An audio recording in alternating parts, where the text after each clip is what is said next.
Hey everyone, welcome back to Corporate Decoder, the place where we decode complex documents in simple English.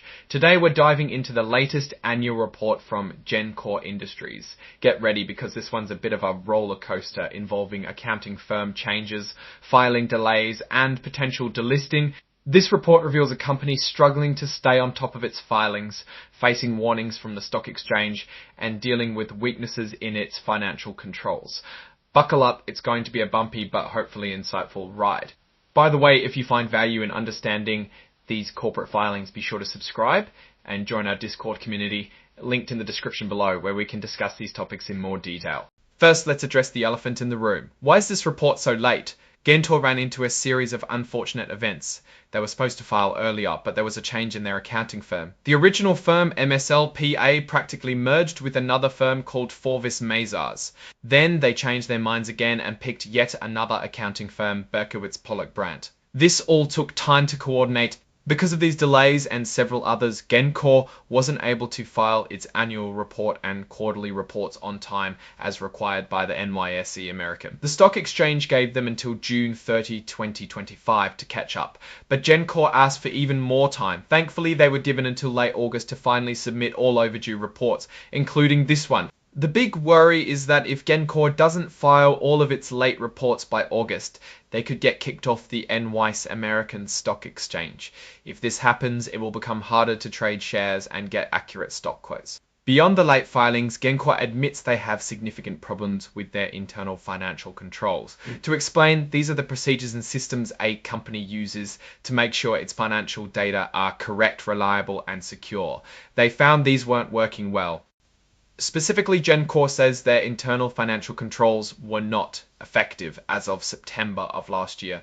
Some of the material weaknesses are ineffective information technology general controls, ineffective third-party service provider system, and organizational controls reports, review and approval process of journal entries, inadequate documentation and design of controls related to various key financial statement accounts and assertions and more. Now let's zoom in on those financial risks. The company says that adverse changes, interest rates, the capital or the credit markets could have a material adverse impact on the value of these investment securities.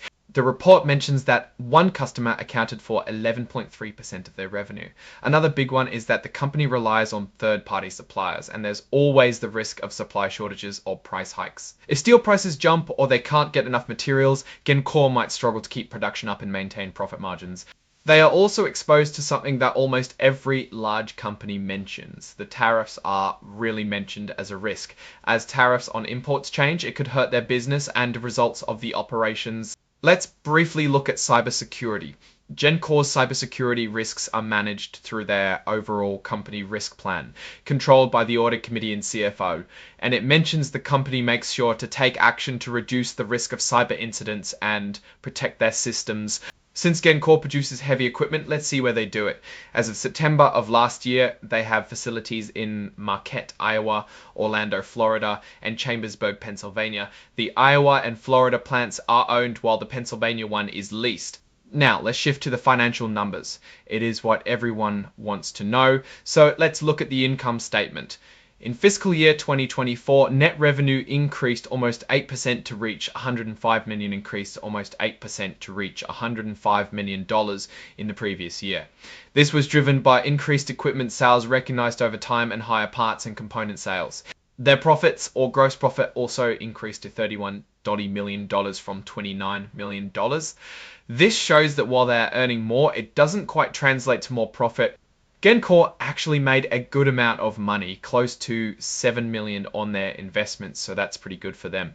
Net income overall for the year came in at $14.5 million. Turning to the balance sheet, their assets are looking fairly solid. Cash and cash equivalents increased to $25.4 million, and marketable securities also increased to nearly $90 million. And overall, it seems the balance sheets look fairly solid as total assets are over $200 million. Let's take a look at the liabilities, and what jumps at us is that the customer deposits decreased to $5 million from 6.8 millimeters, meaning that perhaps they do not have as many forward orders as they had in the past. Overall, the business has good cash flow as it had almost 10 millimeter in inflow resulting from the net income. Now, briefly on revenue recognition. The company account for revenues and expenses under a specific accounting rule named avenues are recognized when the performance obligation is satisfied. The company states that there is nothing that they have changed or are expecting to change that will have a material impact. Switching gears again, the effective income tax rate for fiscal 2024 was almost 30%. That's quite a bit higher than the previous year, which was around 22%. One of the key reasons for this increase was the setting aside of reserves for unrecognized tax benefits. Finally, let's scroll to the appendices. You have documents like the list of subsidiaries, consent of the accountants, and the insider trading policies. Alright, let's move to our take of Gencor Industries. While Gencor is generating more revenue, their inconsistent financial reporting and changes to their accounting firm does raise some eyebrows. Their revenue is looking healthy, but their struggle to comply with regulations is definitely a red flag. This indicates they are not focusing enough on it, which is a huge no-no from an operational perspective. The increasing use of debt is a point to watch. It may signify overspending. On a positive note, they have healthy cash to protect them from a lot of the issues and can help them grow in the future.